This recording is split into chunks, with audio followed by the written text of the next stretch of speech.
Senang sekali saya Tommy hari ini, malam ini kedatangan seorang dokter kecantikan lagi, estetik lagi kan. Makanya muka saya agak berubah kan. Habis ditampar ini kurang estetik ya. Selamat datang dokter di Tribun Jambi. Ya beginilah kami. Iya dokter. Oke dokter. Iya. Dokter Melisa ini jam terbangnya luar biasa banget.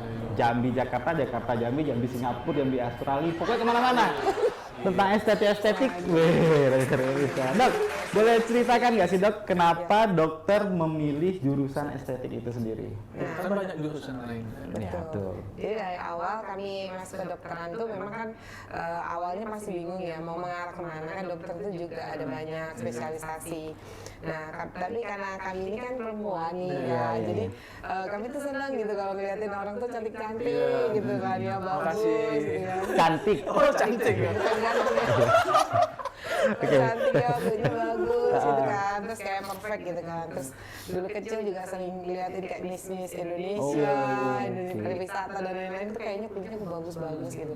Jadi pingin juga mempunyai kulit yang seperti itu, awalnya seperti itu sih Kak. Terus kemudian awalnya kami nggak langsung terjun ke estetik. Awalnya kami juga masih kayak jaga juga di klinik-klinik umum gitu kan. Kami di klinik 24 jam dan saya rasa kayaknya bukan itu panggilan hati saya gitu. Akhirnya kami memutuskan kayaknya kami dengan berjalannya waktu seneng deh ke arah estetik dan akhirnya kami bergelut lah di bidang itu gitu. Oh, berarti awalnya tuh ilmunya yang menyenangkan gitu. Awalnya tuh memang masuk ke kedokteran tuh nggak mikir ke estetiknya. Pasti kita ke dokter umum dulu, Dokter umum dulu ya. Baru dari situ kita bisa memilih arahnya kemana gitu. Itu kuliah lagi dong? Iya, seharusnya kita ada kuliah-kuliah seperti kuliah kayak anti-aging gitu, ada juga kuliah di Bali, kemudian kuliah estetik yang ada di beberapa negara juga gitu. Ada juga kuliah yang mungkin ya kayak simposium sedikit, bukan kuliah ya, kayak sejenis course estetik gitu, juga yang diadakan di Indonesia. Paling juga. jauh gimana dok kuliah? Saya di Singapura sih. Di dekat rumah saya. Rumah saya ada di Singapura. Singgah di dapur. Iya, singgah di dapur. Oh iya, kalau itu saya tahu. Ya, tetangga saya dulu di Singapura. Nah, dok, estetik sendiri itu gimana? Maksudnya kesehatan estetik itu apa sih yang dilihat dok? Sebenarnya tujuannya estetik itu sebenarnya adalah menciptakan kulit yang lebih sehat gitu ya, menciptakan suatu keindahan. Karena estetik sendiri kan berasal dari kata estetik itu artinya rasa. Jadi bagaimana kita menciptakan suatu personal touch pada setiap perempuan ataupun pasien-pasien kita ya yang kita layani, sehingga mereka bisa meningkatkan potensi kecantikannya, kebagusan kulitnya gitu ya. Jadi tone kulitnya yang bisa glowing dan lain-lain gitu. Jadi sebenarnya estetik itu personal touch. Jadi personal touch. Bagaimana kita menciptakan yang terbaik dari yang sudah baik sebenarnya. Terbaik gitu. dari yang sudah baik Iya. ya. Berarti kalau misalkan menyempurnakan apa yang Tuhan sudah ciptakan yang baik itu. Jadi misalnya nih dengan kondisi usia ini kan makin lama kan kolagen makin menurun, terus kan terjadi keriput di sana sini. Nah itu kan sebenarnya kita ingin mengembalikan ke masa muda lagi gitu. Bukan berarti kita mau merubah apa yang sudah Tuhan berikan, tapi kita ingin memaksimalkan potensinya supaya dia kelihatan lebih awet muda, lebih seger, cerah gitu. Dengan ini dok, dengan operasi plastik itu sama? Oh berbeda. Oh berbeda. Nah, jadi divisi kami sendiri, dokter spesialis kulit sendiri, dokter estetik sendiri, kemudian dokter bedah plastik sendiri, gitu. Kalau untuk dokter bedah plastik, memang dia memfokuskan pasien-pasien yang estetik juga, dia memegang pasien-pasien estetik dan dia mempunyai hak atas bedah plastik ya Kak ya. Jadi merekonstruksi ya, misalnya wajah yang mungkin kurang sempurna, misalnya hidung kurang mancung gitu. Bukan bibir sumbing itu diperbetulkan gitu. Ya hidung mungkin juga ada beberapa yang mengerjakan ya untuk estetik ya. Tapi kalau untuk mayoritasnya, kalau waktu kami belajar dulu memang operasi-operasi yang memang digunakan untuk memperbaiki sesuatu yang tidak baik. Misalnya kecelakaan, terjadi mukanya terjadi perbedaan wajah ya kan, Akibat luka ada, itu. akibat luka, ada scar dan lain-lain itu diperbaiki oleh dokter bedah plastik, atau pasien-pasien dengan luka bakar Iya. itu kan, jadi pasien kontraktur banyak sekali ya gitu perbedaannya. Kalau kami kan tidak ada ranah batas untuk ke arah operasi ataupun tindakan bedah iya, iya, iya, gitu. iya, iya. Jadi kami hanya merawat pasien-pasien yang sehat, ya, kemudian juga ingin memaksimalkan potensi kulitnya menjadi lebih baik. Oh, gitu. Nah, Ya, ya, ya, untuk ya. pasien-pasien yang memang kondisi kulitnya khusus dengan penyakit-penyakit yang mungkin lebih perlu ditangani khusus, nah ada dengan spesialis dokter ya, spesialis kulit dan kelamin gitu. Nah itu untuk kasus-kasus memang yang pasien-pasien yang memang kondisinya perlu penanganan lebih khusus. Gitu. Oh, berarti batasan dari dokter estetik sendiri itu cuman perawatan aja ya ibaratnya. Betul, Untuk kalau kita misalkan itu hanya mengencangkan apa pemeliharaan berarti ya. yang sudah Tuhan kasih yang baik, kami Oke. pelihara supaya tetap baik, dan mungkin yang bisa kami sedikit koreksi, kita koreksi sedikit untuk bisa lebih kelihatan muda gitu. Oke. Gitu. Mau sudah itu kan bisa dikencengin. Iya, begitu. Berarti obat-obatannya skincare Skincare biasanya, biasanya, ya, oke. skincare, dan ada beberapa mungkin ada resep juga yang berguna untuk apa namanya mengurangi flek ataupun berguna untuk mengobati jerawat gitu ya, dengan antibiotik itu kami masih boleh dalam ranah itu gitu. oke. Dokter prakteknya sendiri di Kami di Jenderal Sudirman, persis di seberangnya Dinas Sosial depan Polda. Oh, di sana. Ya. Oh, benar. Mau ngencang-ngencangin yang lain. Iya, Dok, pasien cowok biasanya banyak kan, Dok? Oh, pasien Jawa ada? Ada, banyak, Dok. Di Jambi. Di Jambi banyak? Iya. Rata-rata mereka minta apa, Dok? Minta di Dengan jerawat. Oh, jerawat. Iya, jerawat. Nah, jerawat ini juga ada kekhususan sendiri nih Kak. Jerawat itu mayoritas kalau yang kami hadapi, karena kami kan bukan 100% medisin ya. Kami juga kan senang belajar juga untuk ke arah herbal nih. Jadi kalau kami nggak serta-merta langsung kami mengobati dengan antibiotik. Misalnya kayak jerawat-jerawat remaja itu kan karena hormon dan lain-lain. Kalau memang dia tidak ada indikasi kayak infeksi, ya kami nggak akan kasih antibiotik gitu. Nah, laki-laki mayoritas kan di masa pubertas itu mereka kan datang dengan kondisi komedo, jerawat, bahkan ada yang bekas jerawat juga gitu, udah sampai parah gitu kan. Nah, dengan kondisi kayak gitu kami bisa membantu menanganinya. Mungkin kalau untuk anak-anak masih SMP gitu dengan herbal. SMP ada tuh. Ada. Itu Kan yang cowok. SMP cowok tuh biasanya. Iya kan biasanya pubertas tuh. Gimana? bingung.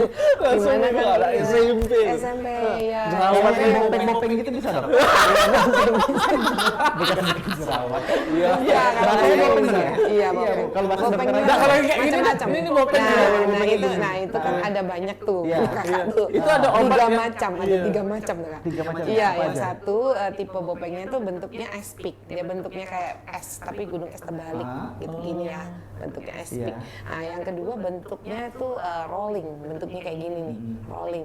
Yang ketiga bentuknya boxcar kayak gini bentuknya. Bisa dibenerin, Dok, ini, Dok? Nah, iya itu bisa dibenerin, tapi cara benerinnya beda-beda dan juga perlu tahap-tahap khusus nih. Iya, dan juga uangnya deras kali kayaknya. Iya, tergantung dari tipe keparahan bopengnya. Kan kami juga kan memetakan tuh satu wajah tuh 100%. Nah, berapa banyak tuh bopengnya kan gitu. Misalnya, oh pipi doang, oh 30% gitu. Hidung doang yang bopeng, pencet-pencet terus, nah cuma 10% gitu. Jadi beda-beda gitu, tingkat keparahannya gitu kan ya. Mau bagusin. Iya. Pas keluar kan ibu tuh tidak bisa diselamatkan lagi kan. Kalau pasien-pasien dengan yang tingkat keparahan 30% lah anggap, dokter. Itu sekali datang ke tempat dokter langsung sembuh kah atau berkali-kali kunjungan? Nah, tingkat keparahan 30% itu dilihat lagi dari tipe scarnya juga nih Kak. Kalau tipe scarnya ice pick itu yang paling mudah. Biasanya dengan 1 kali treatment itu biasanya dia langsung mendangkal. Yang paling susah adalah tipe scar yang box scar, yang modelnya kayak gini. Oh, saya ada sih. Oh, Yang susah ada. berarti. Itu biasanya bekas cacar. Bekas apa, cacar? Bekas cacar Oh, iya, air, iya. itu tipenya box scar. Ada juga bekas akne yang besar, akne yang kayak jerat batu gitu. Iya, iya, Itu. itu Jadi gede-gede bahkan ada juga yang kayak akne tuh yang suka malu-malu tuh Kak. Tau nggak suka malu-malu? Mau keluar nggak jadi. Iya, jadi itu suka malu-malu. Iya. Aku jago. Suka malu-malu, jadi dia malu-malu, dia nampak di luarnya dikit, tapi dipegang di dalamnya kok gede gitu. Oh iya, kalau dipegang tuh kayak- itu. iya, iya, iya, Itu iya. Agnes suka malu-malu gitu. Itu berkali-kali kunjungan gitu ya. Iya itu kita harus sembuhkan sampai ke dasarnya sih, karena dia kan mau malu tuh, mau keluar aja malu kan. Tapi nggak sampai Jadi operasi kita- Dok, ya? sebenarnya kita ada juga prosedur dengan eksisi sih, insisi juga kita keluarin sampai nananya keluar semua habis. Itu ada kejadian di Jambi, Dok. Oh itu yang suka malu-malu itu banyak. tapi kan Di sini kan orangnya pemalu semua Iya. kan. Cuman kan, tapi kan dokternya kan 2 minggu sekali loh ke Jambi. Iya. Nah, iya, itu iya. gimana? Nah kami ada juga di klinik Dokter Indah Oh, yang menemani ada dokter. kami. Oh, Iya, iya. teman kami dong. Jadi gitu nggak usah kan. khawatir lah ya. Iya, pasti Tuh, aman. Tetap Nunggu bisa 2 minggu. konsultasi sama dokter ya. Iya. Ya dokter juga punya klinik ya dengan namanya. Iya, klinik Yunoya. Ya. Di Jambi udah ada itu dok. Iya. Di mana? Kami di Jenderal Sudirman itu. Itu kan. tadi. Oh, di depan iya, Polda itu ya? Jenderal Polda. Aduh. Biar diulang-ulang ya. Siap. Oh yang depan Polda itu ya? Nah, dokter kan jam terbangnya kan tinggi banget nih. Iya. Jakarta, Jambi. Apakah misalkan ada pasien yang pengen ke dokter nih, Iya. harus ngikutin jadwal dokter kah atau gimana? Benar, biasanya kami memang bikin appointment, kemudian kami biasanya share kapan kami akan datang, dan nanti pasien-pasien akan bikin appointment di jadwal itu. Gitu, jadi bikin janji dulu ya. Betul. Cuman misalnya posisinya pasien ini lagi di Jakarta nih, lagi liburan, mau ketemu sama ibu dokter langsung ke sana, bisa Nah nggak? itu belum bisa kan. Soalnya kami kan kita dokter ini terikat dengan tempat praktek. Iya, betul. Oh, Jadi iya. dimana kita juga harus bikin kayak surat izin praktek. Oh, iya. Nah jadi kita hanya dapat izin di tempat yang kita punya SIP aja nih Kak. Jadi kita nggak boleh nih melakukan Iya. praktek di semua tempat, nggak boleh. Oh, nggak boleh. Hanya di tempat di klinik yang mana kita punya SIP gitu, surat izin praktek. Itu biasanya dok kalau misalkan penyembuhan yang kayak tadi ya Boxcar. itu Ya. paling minim berapa dok? Berapa lama? Enggak Oh, biayanya. Iya. biayanya tergantung nih Kak, kita mau pakai modality yang biasa atau mau pakai modality yang lebih advance. Kalau kita mau pakai modality yang biasa paling budget sekitar 500.000 sampai 1.250.000. Terjangkau ya? Iya. Terjangkau ya? Iya, itu kan kita dengan kayak peeling itu kan sebenarnya sudah lumayan mengangkat gitu. Peeling dengan facial dan herbal gitu. Itu sudah pakai lengkap semua itu? Iya, dari 500.000 sampai 1.250.000. Wih. Sekitar situ. Besok dari Yang sini boxcar. sana. Iya. Nggak ada diskon buat kami dok. Oh iya boleh, nanti ada. Aman lah. Nah dok Fadli tertarik dengan apa scar tadi itu penyebabnya apa sih dok? Iya. Nah gini, boxcar ini sebenarnya tipe scar yang disebabkan karena jerawat yang membatu itu tadi, yang suka malu-malu Iya, itu, tapi ngerong di dalam. Jadi dia itu bakterinya itu masuk sampai ke lapisan dermis bawah. Jadi karena sumber infeksinya itu di dermis bawah, dermis ini kan tempat penyangga nih kan. Jadi misalnya kulit itu kan ada lapisan atasnya itu epidermis, di bawahnya itu dermis. Dermis ini kan yang menyangga gitu, dia lapisan epidermis, sehingga pada saat si bakteri nyampe ke dalam dermis, dia membuat sarang di situ, itu otomatis jebol atau kroak lapisan dermisnya istilahnya gitu ya, sehingga pada saat penyembuhan pun itu akan kulit atasnya akan turun dan menyebabkan si boxcar itu tadi, paham ya? Nutup dia itu ya? Nutup, dan itu melengket ke bawah ke deep dermis. Nah, makanya jadi kalau kayak kulit gitu yang harusnya dia itu naik, ini kan ini misalnya kulitnya nih harusnya kan begini, tapi kan karena ada jerawat kan dia begini. Nah, setelah jerawatnya meledos hilang, kulitnya itu akan turun gini, nah akan membentuk gini, membentuk box gitu. Dia melengket ke bawah. Nah, itu yang bikin sulit untuk dinaikin lagi supaya jadi teksturnya jadi lebih rata. Itu yang sulit untuk akne box kali ini. Saya kira karena apa namanya kalau yang dikecil-kecil jerawat itu apa namanya? Bisa juga karena trauma yang parah ya, maksudnya sering kebiasaan memencet yang tidak benar itu juga bisa. Betul berbahaya juga kayak gitu dok. Betul, tetapi target utamanya adalah kalau memang terjadi scar di dalam dermis itu pasti akan menimbulkan akne yang bekas scarnya lebih dalam gitu, karena dermisnya yang dikena ini. Kalau untuk usia sendiri dok yang biasa terkena scar itu usia berapa biasanya? Biasanya pubertas mulai itu sudah mulai banyak Mulai SP. banyak ya. Apalagi dengan kondisi hormonal yang tinggi, aktivitas tinggi itu juga banyak memang pubertas itu kan, mohon maaf nih, hygiene-nya kurang.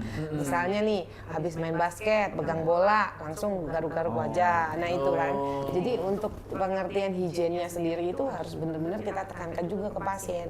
Karena kalau tidak, dia akan berputar terus gitu, acne-nya. Nggak berhenti-berhenti. Kita obati sembuh, keluar lagi. Kita obati sembuh, keluar lagi. Karena bukan hanya dari faktor hormon, tapi faktor higienitasnya. Gitu. Dan anak-anak remaja ini pada suka melihara kuku. Nah, itu juga jadi tempat sarang pertumbuhan dari kuman gitu. Kuku kotor mengenai ini. Iya.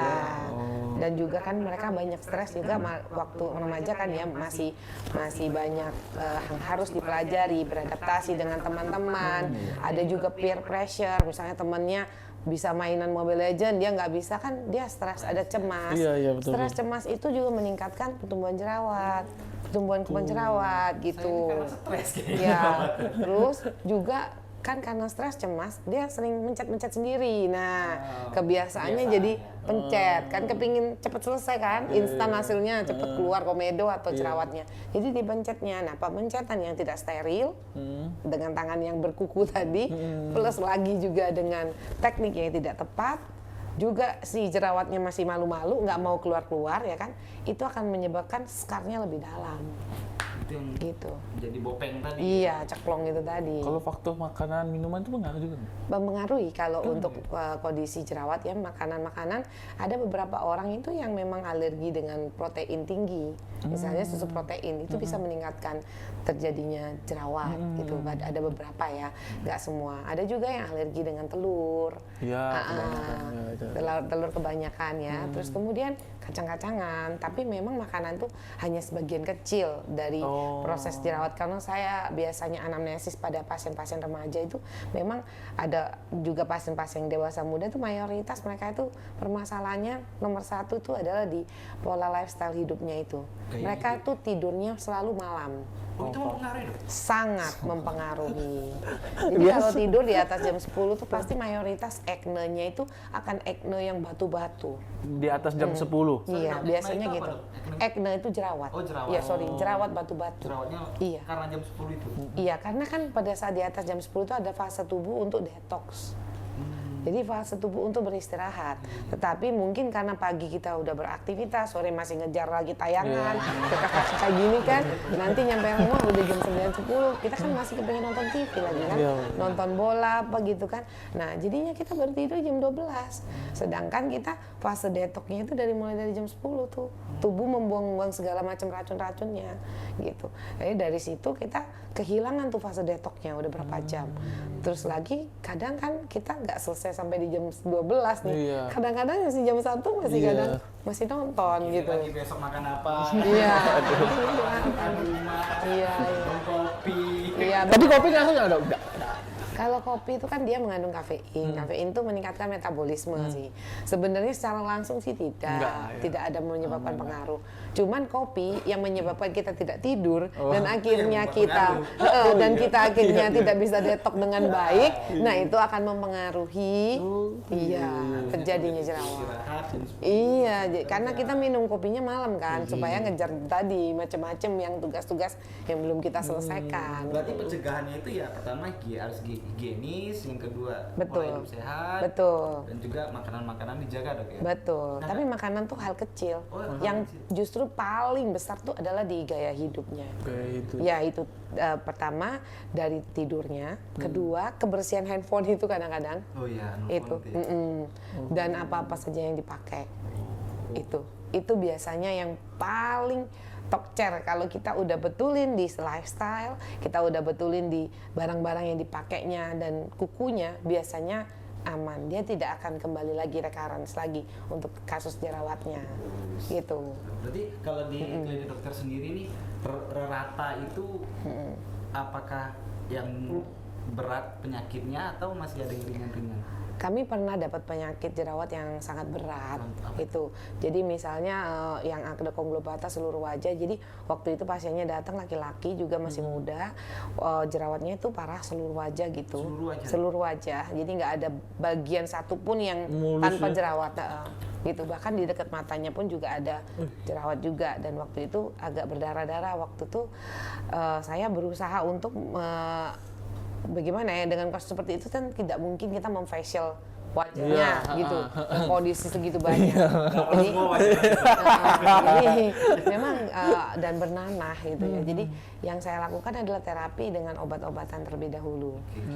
Obat-obatan, dan kami melakukan kayak herbal gitu, mengoles kayak masker herbal gitu di wajahnya. Jadi wajahnya jadi tenang, kemudian dari dalam minum obat-obatan terlebih dahulu. Dan nanah-nanahnya kami terpaksa memang harus dikeluarkan. Jadi ya kami keluarkan satu persatu yang ada nanahnya. Yang nggak ada nanahnya ya kami biarkan dulu, jangan sampai ini kan makin parah. Jadi cuman yang bernanah aja yang kami keluarkan satu-satu. Berapa lama itu? Itu paling tercepat dia di 2 bulan itu. 2 bulan saya. Udah bersih Iya, puji Tuhan, bersih. Tapi itu memang ada faktor pencetus, Kak. Jadi pasien tersebut itu handuknya itu nggak mau dipisah, jadi handuk wajah sama handuk badan itu digabung. Satu. Penyebabnya itu? Iya, saya rasa itu. Kedua, dia juga nggak rajin mencuci handuknya. Misalnya kita kan seminggu sekali kita cuci gitu ya, ini enggak gitu. Dan yang pasti dia pakai helm juga tuh. Helmnya itu hampir nggak pernah dicuci kayaknya. Mungkin bertahun-tahun dia bilang. Jadi itulah pipinya ya, kan pipinya kan helmnya itu yang gini. Kan saya tuh kalau anamnesis tanya sama pasien tuh sampai detail. Kak tadi datang sini apa? Oh, pakai helm gini-gini. Helmnya saya boleh lihat nggak gitu. Jadi kebetulan helmnya yang tipe yang kayak pembalap gitu. Jadi ini segini, cuman matanya doang yang nampak itu. Jadi memang jadi di situ tuh memang udah wajah udah cuci bersih, tapi habis itu tempelin helm itu lagi, jadi kan makin mengotori kan. Iya, numpuk kumannya di situ. Itu bisa jadi faktor turunan mungkin? Jerawat itu memang bisa karena keturunan ya, tapi bukan jerawat bakterinya, bukan ya, bukan. Tetapi adalah aktivitas dari kelenjar sebum. Jadi kelenjar sebum itu adalah kelenjar yang memproduksi memproduksi sebum alias kelenjar minyak, kelenjar minyak. Jadi misalnya nih kakak nih dari awal kan kakak itu waktu masa muda kan masih bayi kan nggak ada pori-pori gitu ya. Terus udah gitu begitu udah mulai SMP kan udah mulai nampak itu. Karena ada hormon testosteron, terbentuklah kumis ya, bersuara berubah.